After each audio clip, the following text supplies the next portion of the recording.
What is it? Are you relevant anymore?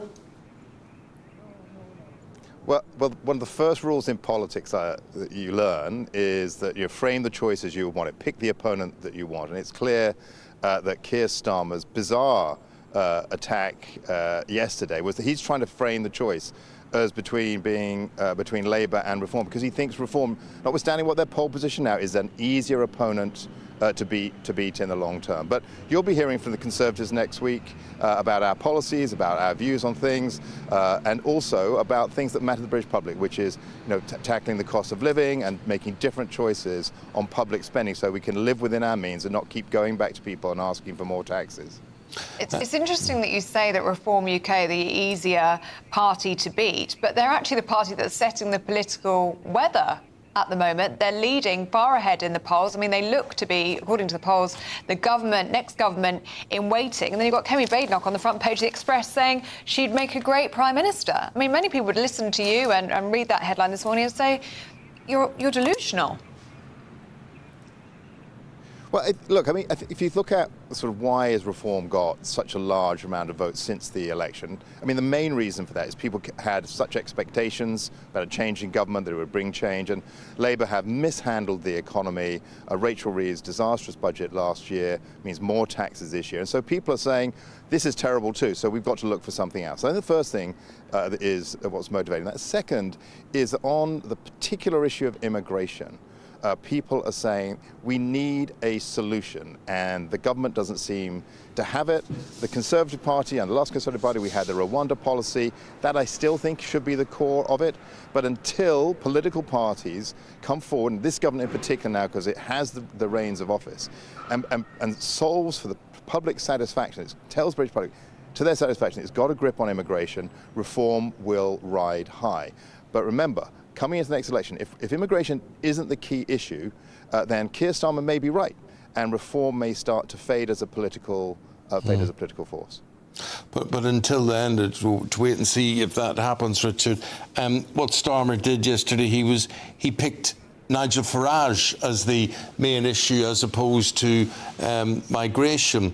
And I thought, although his performance on stage was very good, I thought his message was very bad. I thought it was wrong. I thought that he's really out of touch with what the general public are thinking. It was a message for conference, yes, understand that, but not a message that the country was waiting to hear. Well, I think that's right. I mean, the British public have known about Nigel Farage for many, many years now, so they're perfectly able to make their own judgments about Nigel Farage's character. They don't need the Prime Minister telling them what to think about one particular leader. What they wanted to hear from the Prime Minister, who can make decisions right now on their behalf, was what is the government doing about the cost of living? Inflation has doubled since the last election. What is it that's coming down the track in terms of tax increases? He sort of made a sort of quick, oh, thank you businesses, kind of, blah, blah, blah.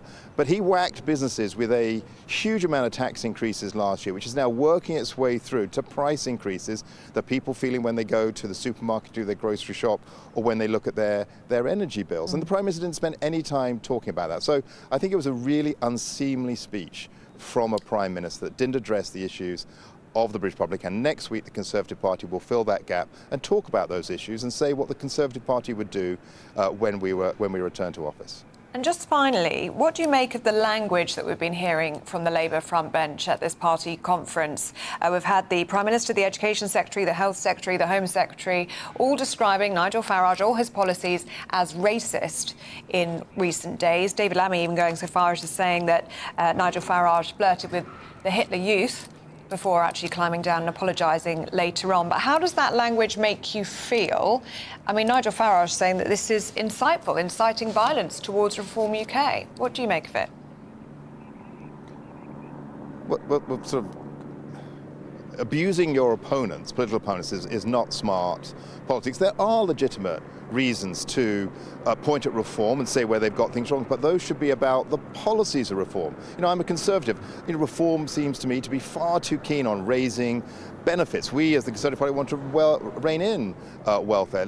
Reform's policies on net zero fell apart and they were to rethink those. You could talk about their ability to think of policies there. And yes, on immigration, it's perfectly reasonable to have differences of view on some of the policies that reform have. But that doesn't mean making these broad claims and then a few hours later having to retract them and say, oh, no, I didn't really mean it. That kind of hit and run rhetoric is very damaging to British politics. Richard, we've got to leave it there. Thank you very much.